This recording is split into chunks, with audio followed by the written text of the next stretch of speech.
Bangkit dan percayalah. Shalom jemaat yang dikasihi Tuhan, kembali kita berjumpa di dalam Daily Devotion hari ini.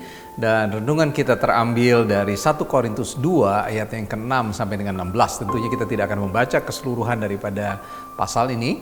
Dan kalau saudara mendengar 1 Korintus 2, maka ayat yang paling favorit yang sering kali diingat oleh orang adalah ayat yang ke-9, yaitu apa yang tidak pernah dilihat oleh mata, tidak pernah didengar oleh telinga, dan tidak pernah timbul dalam hati manusia, itu yang disediakan Tuhan oleh kita semua bagi kita yang mengasihi Tuhan.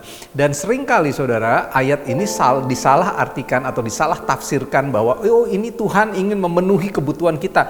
Tenang, kalau kamu membutuhkan sesuatu, tenang. Bukankah 1 Korintus 2 ayat 9 bilang bahwa apa yang kamu gak pernah pikir, apa yang gak pernah timbul dalam hati, gak pernah didengar, itu Tuhan pasti sediakan. Saya tidak masalah dengan kebenaran itu saudara, atau dengan statement itu, karena memang betul Tuhan seringkali melakukan hal-hal jauh melampaui dengan apa yang kita bayangkan dan kita pikirkan. Tapi 1 Korintus 2 ayat yang ke-6 sampai dengan 16 dan 9 tidak berbicara tentang kebutuhan kita.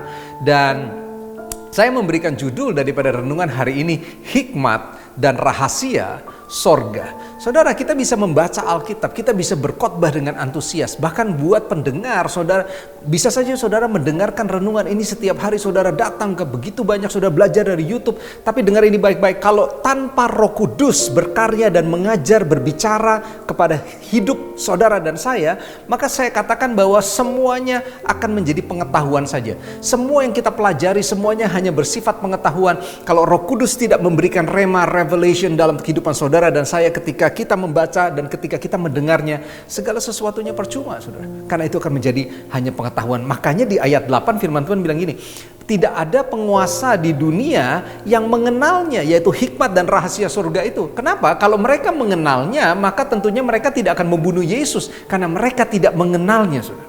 Ada dua rahasia yang saya mau bagi buat renungan kita hari ini. Rahasia yang pertama ada di ayat 10. Firman Tuhan bilang gini, karena kepada kita Allah menyatakan oleh roh, dan sebab roh menyelidiki segala sesuatu, bahkan hal-hal yang tersembunyi dalam diri Allah. Rahasia yang pertama dari 1 Korintus 2 ayat yang ke-6 sampai dengan 16. Yang pertama adalah roh akan memberikan kita pesan atau pernyataan. Dan ini penting, saudara. Dikatakan bahwa Allah lah yang akan menyatakannya. Roh itu akan menyelidiki segala sesuatu. Dan bahkan segala hal yang tersembunyi itu akan dinyatakan buat orang yang percaya, buat saudara dan saya, kita yang percaya kepada Tuhan. So yang pertama, rahasia yang pertama, dengar ini baik-baik. Roh akan memberikan kepada kita pernyataan atau pesan di dalam kehidupan kita. Dan itu tentunya dibutuhkan oleh hidup kita dan roh kita. Makanya ada ayat ke-9, saudara. Apa yang tidak pernah timbul, apa yang tidak pernah dilihat oleh mata, tidak pernah kita didengar oleh telinga, tidak pernah timbul dalam hati manusia, itu yang akan disediakan. Artinya apa? Bukan untuk kebutuhan kita, tapi roh itu akan menyatakan dan memberikan pesan, bahkan yang belum pernah saudara bayangkan sebelumnya, itu akan dinyatakan. Dan itu adalah tugas daripada Roh Kudus, ya, karya daripada Roh Kudus buat hidup saudara dan saya. Rahasia yang kedua, bukan saja dia menyatakan atau memberikan pesan atas rahasia-rahasia sorga. Yang kedua adalah roh akan memberikan pengertian. Jadi bukan saja dia memberikan pernyataan atau pesan, tapi dia juga akan memberikan pengertian, saudara. Di ayat yang ke-14 dikatakan begini, ini berbicara tentang manusia duniawi dan manusia rohani. Di ayat 14 firman Tuhan bilang gini, tetapi manusia duniawi gak bisa terima apa yang berasal dari roh Allah, karena baginya itu adalah sebuah kebodohan. Tetapi kenapa? Karena ia tidak memahaminya. Sebab hal itu hanya dapat dinilai secara rohani.